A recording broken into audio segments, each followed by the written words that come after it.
Yo pienso que los libros, digamos, nos llevan a soñar, a pasear, a inventarnos cosas lindas, a un mundo mejor que el que tenemos ahora.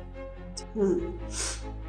Entonces, ahora que ya después he tenido la oportunidad de leer cositas así, no he leído todo lo que quisiera haber leído, pero sí he leído algo, y cuando encuentro cosas parecidas a las que yo soñaba cuando tenía seguramente 3, 4, 5 añitos, no sé, algo así. Entonces pienso yo, no, Dios mío, yo como que venía con esa idea desde entonces, a que los libros son una maravilla, nos llevan a conocer tierras y mundos y hasta otros planetas que uno no ha visto. A mí me gusta mucho el esoterismo, me gusta JJ Benítez, todos esos temas así he leído otros que no recuerdo los autores, y entonces me dio como por leer un poco, por sí, investigar ese tema. Entonces ya supe que a este planeta habían venido personas o seres, unos que ni siquiera tenían cuerpo físico, otros que sí lo tenían, que venían a darnos enseñanzas. De hecho, aquí tenemos a Bochica, por decir algo. Pero en todos los sitios del mundo han venido seres a darnos enseñanzas y a dejarnos, sí, sabidurías y esto. ¿Qué pasó? Pues que se fue olvidando, que eso no, que ya se fue prohibiendo esos temas, que solamente el Nuevo Testamento. Pero a mí sí me gusta investigar lo apócrifo, ¿sí? ¿Por qué lo prohíben? ¿Por qué no dejan que la gente lea? Pues gracias a Dios ahora se puede leer, no es prohibido ningún tema. Pero ¿qué sería en los tiempos en que los seres humanos no sabíamos leer? Por lo tanto, si no sabíamos leer, era lo que nos dibujaran, lo que nos metieran, digamos, de imagen. Digamos, de lo de acá he leído, digamos, el libro que más pues me impactó fue el de Eduardo Caballero Calderón, Los Ciervos sin Tierra, eh, porque me parece como tan actual. ¿Cómo es eso que todavía el pobre campesino trabaja, se mata trabajando desde la madrugada, los festivos de día, de noche, y resulta que esa tierra es de un personaje que lo explota, que no le deja, que digamos, esos terratenientes que tienen mucha gente a su servicio y son esclavizados prácticamente. Entonces a mí me parece y lo peor de todo es que toda la vida trabajando y viendo a la familia sufrir de hambre, de necesidades, y morir uno sin tener ni siquiera donde meter la cabeza, un pedacito de tierra, no una finca, no, pero sí un pedacito, una parcelita. Ese señor era un visionario porque escribió lo que todavía a estas alturas está sucediendo y quién sabe cuánto tiempo más. Porque mientras no haya justicia social, esto seguiremos en estas guerras, en estas protestas, A mí me gusta mucho leer de un escritor español, me fascina. Son aventuras, fantasías, cosas fantásticas y esto, pero pues, se llama Carlos Ruiz. Y pues son unos libros, y sí, me parece, son libros de estilo Cien años de soledad, así grandes pues cuentan muchas cosas bonitas. A mí me gusta mucho eso, sí, como para relax. Pero también he leído, digamos, de acá, Fernando Soto Aparicio, que también Cayué, La rebelión de las ratas, cosas así, que de todas maneras pues también hablan de la justicia social de una u otra manera.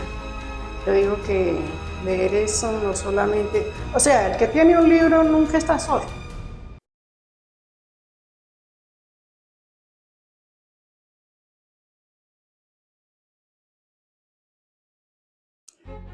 La lectura ha sido precisamente una de las cosas más importantes que haya podido obtener durante toda mi existencia. Sin la lectura no sería como soy, con toda seguridad. Aprendí el procedimiento de las ciencias humanas frente al libro que escogí, La movida chueca. En esta encontramos que es aquello desde el nacimiento, es aquello que aprende el ser humano desde el nacimiento hasta el día que se muere. Tomar el libro no es coger y repasarlo una y otra vez, sino saberlo entender para grabar en la mente, que es causa del libro al cual me estaba refiriendo en un principio. Es la causa, es la grabación que uno mete en la mente por los días de su existencia y que eso no se borra jamás. Los libros que me han gustado leer toda mi vida es precisamente los libros de psicología, la analítica, pues las ciencias humanas y naturalmente que la política, porque es precisamente lo que hoy está resolviendo un problema delicado en nuestro país. También he leído la Biblia, que es uno de los libros importantísimos en la vida del ser humano, por los procedimientos de la vida, la acción, la omisión también en este sentido cuando no se da cumplimiento a los deberes. Hay que criticar ese punto, hay que criticarlo por la sencilla razón de que no da lugar a un bienestar ni social de la persona ni social de la comunidad. Siempre está dirigido a este asunto de las ciencias humanas precisamente está dirigido al ¿qué quieres? ¿Qué te quiero servir? ¿Qué es aquello? ¿Qué hora es? ¿Dónde estoy? ¿Cómo estamos? ¿En qué condiciones nos encontramos? ¿Cómo hay que colaborarle al vecino, al amigo, a los miembros del país? Me gusta leer los libros de derecho porque ahí está contenido precisamente el contenido de las leyes de la República y el cumplimiento exactamente que tienen que llevar a cabo los jueces de la República para elaborar una sentencia justa, equitativa y clara. Siempre estoy en medio de la movida chueca que le estoy diciendo. ¿Por qué? ¿Por qué me insisto tanto en esto? Porque es precisamente donde se encuentran los juegos psicológicos. La manipulación que hay precisamente de estos políticos, la manipulación contra el pueblo y engañar al pueblo con mentiras. Entonces eso es lo que realmente me hace feliz poder entender ese asunto y no dejarme engañar de nadie, ni permito, ni me agrada sobremanera que se le engañe a nadie. Esa es una de las razones. Es un libro elaborado por un psiquiatra canadiense de nombre Eric Benson. Es psiquiatra canadiense este caballero. Fue precisamente sacado de la verdad, de la realidad del acontecimiento humano. ¿Y qué tiene que hacer allí? Pues precisamente allí se encuentra la forma como se debe manipular a otra persona con el juego, como decía anteriormente, con el juego psicológico. Que el juego psicológico se compone de una pregunta directa con una respuesta indirecta. Ahí está el juego, porque la pregunta cuando es directa y la respuesta es concreta y clara de esto, no hay juego psicológico, sino por el contrario, se forma la charla, se lleva a cabo el proceso de la solución del conflicto que está inconveniente, que está presentándose en este momento. Entonces, lo otro es la verdad, que se está aclarando cuando hay este tipo de charlas. Entonces se le dice la verdad a la persona y es aceptado cuando se le da una respuesta concreta y clara, pero no cuando se le hace una pregunta y la respuesta es incorrecta, o sea, no es clara, no da respuesta a la petición del peticionario.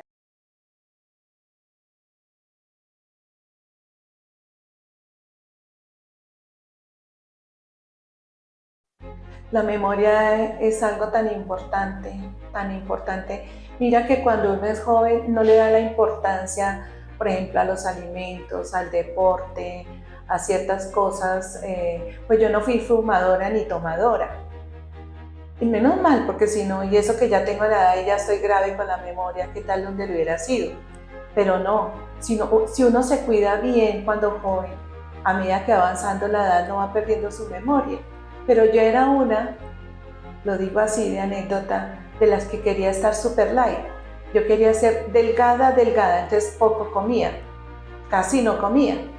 Y eso perjudica la salud. En ese momento no lo sentía, sino a medida que ha avanzado mi edad, después de los 50, he estado grave con eso. Pero como yo misma me pasó, no me cuidé muy bien, sí he notado que después del 2020 he bajado un poco de la memoria, se me olvidan un poco de cosas y eso hace como que me sienta como frustrada un poquito, porque a veces yo vivo en segundo y tercer piso, entonces a veces bajo al segundo a llevar alguna cosa y llego al segundo piso y se me olvida y me siento, sí, frustrada. Resulta que yo soy hija de una familia separada, o sea, mi papá y mi mamá se separaron.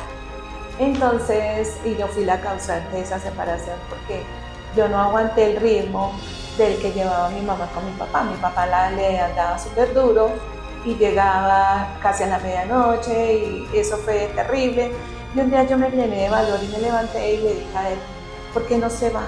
Si tiene otra persona, vayas. Y yo solo tenía 13 años. Entonces, él me dijo, ¿pero usted se va a hacer cargo de sus hermanos? Yo le dije, sí, yo me hago cargo de mis hermanos. Pero yo no sabía qué era lo que estaba diciendo. Resulta que yo le dije a mi papá ese día que se fuera. Eso me afectó muchísimo, ¿sí?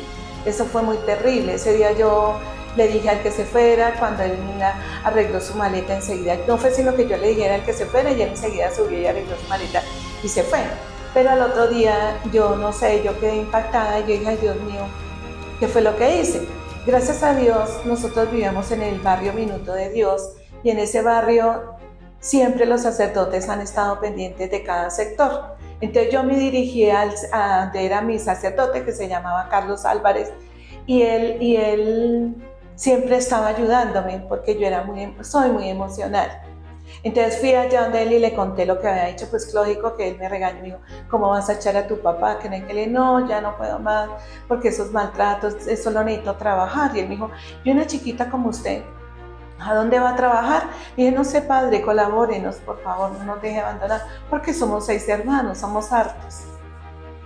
En esos días pasó todo ese tiempo, como unos 6 meses, y el padre nos ayudaba, y yo llegué y él me puso a trabajar en una fábrica de galletas, y estudiaba de noche, porque él decía que yo no tenía por qué dejar de estudiar, que tenía que seguir estudiando.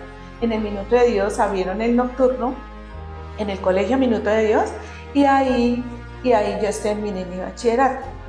Resulta que en esa época yo ya cumplí 14 años porque yo cumplo años en los diciembres, en los hermosos diciembres cumpleañitos. Entonces resulta que el padre me dijo, Irma, va a haber un retiro espiritual, ya te invito porque pues había mucho dolor y mucha cosa en eso, entonces yo fui al retiro. Me llené de valor y fui al retiro. Me fui todo un fin de semana a mi retiro. ¿Por qué es algo tan especial? Ya fue el último día de despedida, hicieron una Eucaristía hermosa y preciosa.